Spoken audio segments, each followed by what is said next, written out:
it's all gonna be good. Don't worry about nothing, don't worry about nothing, nothing now. It's all gonna be good. So breathe like you know you should. Yeah, breathe till you've understood, until you're feeling like. Welcome back to my channel. Now, are you tired of seeing your visuals in Power BI look like this, especially your cluster charts look like this, whilst other people have theirs looking like this and like so? Well, if you are, then in today's video I'll be showing you exactly how to transform or take your cluster bar chart from something like this all the way to something like this and to something like this. And so if this interests you and seems like something that you'll be interested in getting to know, stick with me as I take you through this exciting journey. Alright, now the first thing that you have to do when it comes to this particular chart is, you've gotten your everything. Alright, you've got to select your chart. So this is the chart that we are using, the clustered bar chart. Now we can also use a clustered column chart. Alright, it really doesn't matter, and I'll show you. Okay, so you're going to get your clustered bar charts. You have everything in Power BI, but it's looking like this. Now the first thing that you need to do is to go in there and do your formatting. Alright, so now you need to format your chart, alright, to make it look as you like it to do. Then we will go ahead and transform it into something like this. Alright, so how do we do our formatting? Now when it comes to formatting, you should already know how to do your formatting, because this is something that we've done a lot on this channel. Alright, if you've been following along, excuse me. So we are going to go right into our formatting session, and in here we are going to format our values. Okay, so we are going to format our values like so, right, like so. And then let's remove the title for the y-axis. Okay, for now. Alright, remove the title for the y-axis, and then for the x-axis we can remove every other thing. Alright, so this is good. This is the x-axis, this is the y-axis. Okay, and for the x-axis, these things do not really mean much. Okay, alright, and so we are going to come into our x-axis, turn this right off, turn this right off, so that now we have something like so. Okay, alright, now for my y-axis, I don't really like how the font style for this. I don't want to use a single UI, so I'll probably want to use a Times New Roman. Alright, that works for me. Okay, and so now I have this, and I'm gonna go right in, and right over here I'm going to work on my title. Alright, so this is the title. So it says total sales by journal, so it's actually top 10 journals by total sales. Alright, but for the sake of this practice, we are going to just leave it as total sales by journal. Right, and then from there we can do a little bit of formatting as well. Okay, like so. Right, and now we are going to remove our effects. Alright, so that now we have something like so. Okay, so now we have something like so, and we can just add our zoom slider just for good measure. So this is zoom slider. Alright, and now we are done. So in a normal circumstance, normally this is how you have your visualizations look. Alright, but this case we are going to be making use of, if we want to change it into something like so, we are going to make use of something that we call error bars. Alright, so we are going to make use of something we call error bars. Now in some cases, okay, or with some people, I don't know for you, but some people do have their error bars right after plot area background. So if you are watching this, I'd like you to check, do you have your error bars, alright, right after the plot area background? Because some people do have it right over there. But if you are like me and you're unable to find your error bars after the plot area background, then what you need to do is to come right here, alright, to add further analysis to a visual, and then click on that.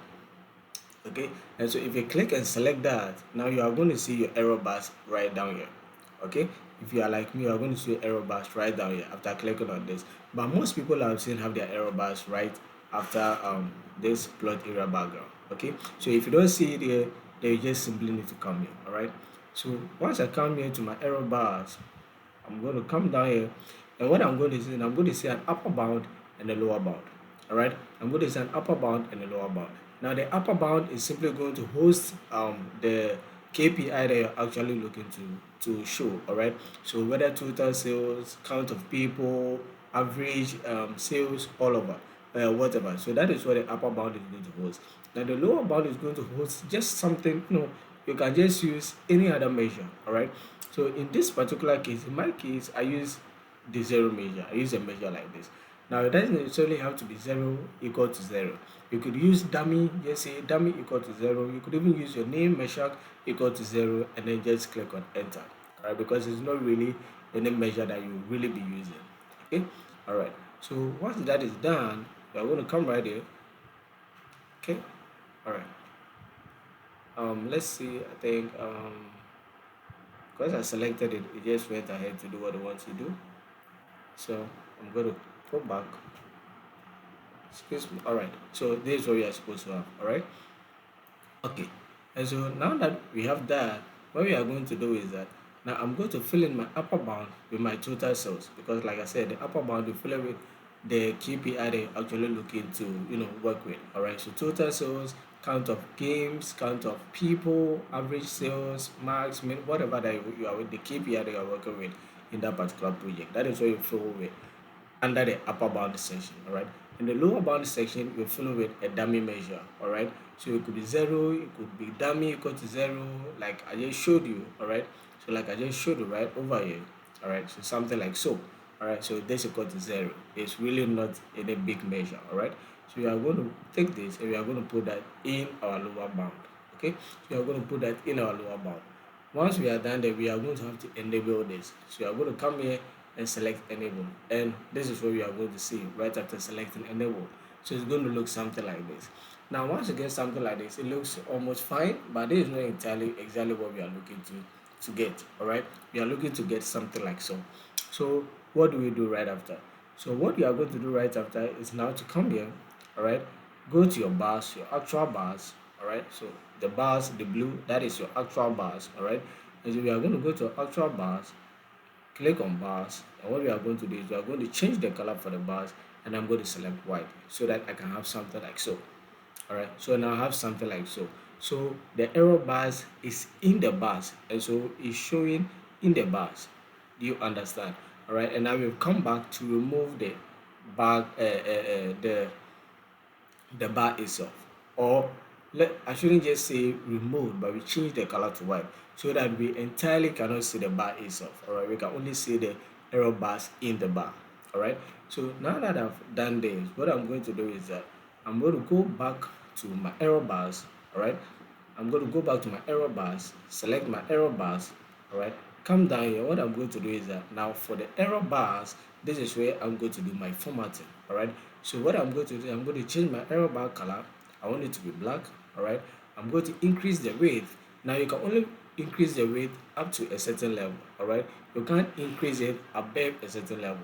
The maximum width size is 10. All right, when it comes to the error bars, you cannot exceed 10. All right, so I'm going to go all the way to 10 so that I can start having something like so. All right, start have something like so. And now the border size, I can increase it to 2. All right, you can just increase the border size to 2. And for the color, you can just leave it. All right, the border color, you can just leave it, or you can also just make it black. It really depends on what you're doing. All right, but preferably I like to just leave it as white. All right, so that I have something like so. Okay, all right, so now that I'm done with this, what I'm going to do next, okay, is I'm going to come right to my markers. So the markers for the math, all right, for the math, so that it doesn't look straight. All right, so I'm going to come here and I'm going to select this. So the marker should be something like so. All right, and I'm going to increase this to about 7. All right, okay, so now that I'm done with that, I'm going to come back to my bars, and for the border color I think I'm going to make it black. All right, so that I can have something like so. Okay, can have something like so. So what we can do is we can just decrease the border color a little bit to have it like this, or if you want it big, all right, like before, you can just have it big. If you want to reduce the width, you can just reduce the width a little bit.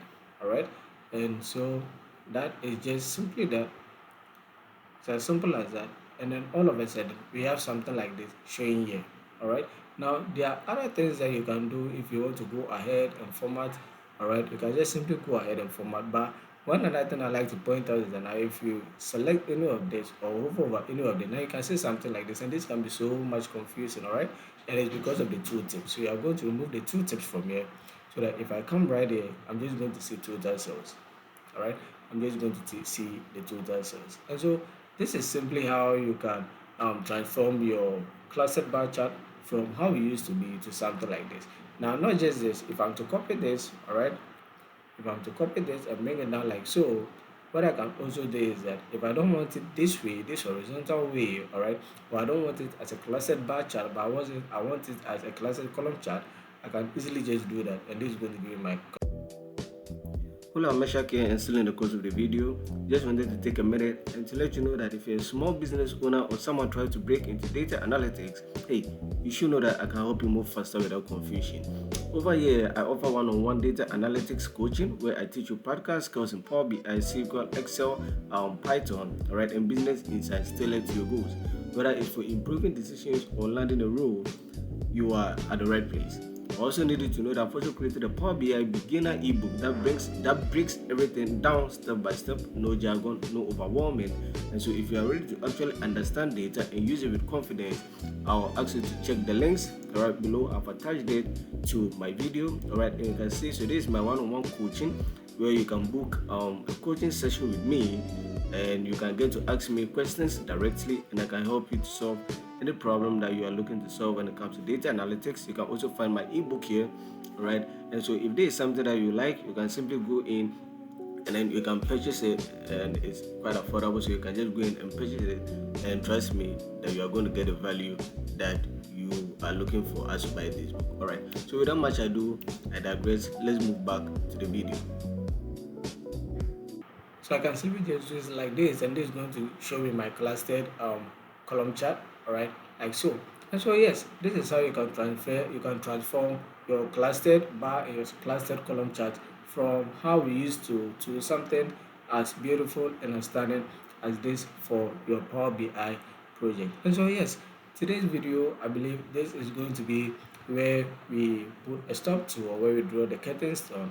All right, and so if you really did enjoy this, and this is something that you just found out you didn't know, and today you've been privy to, hey, don't forget to hit the like button. All right, and also don't forget to hit the subscribe button so that you can join the nakama. All right, so that when I upload any new video like this, you'll be the first one to be notified. Be sure to leave a comment down in the comment section down below if there's anything that you want to get in touch with me for. All right, ask me any questions regarding what you've just learned. All right, or just get in touch. Just write something in there. I'll be sure to check it out. And if I need to get back to you and make a video for you, I'll be sure to do that. All right, so without much ado, I'll catch you in the next one. Stay safe. See ya.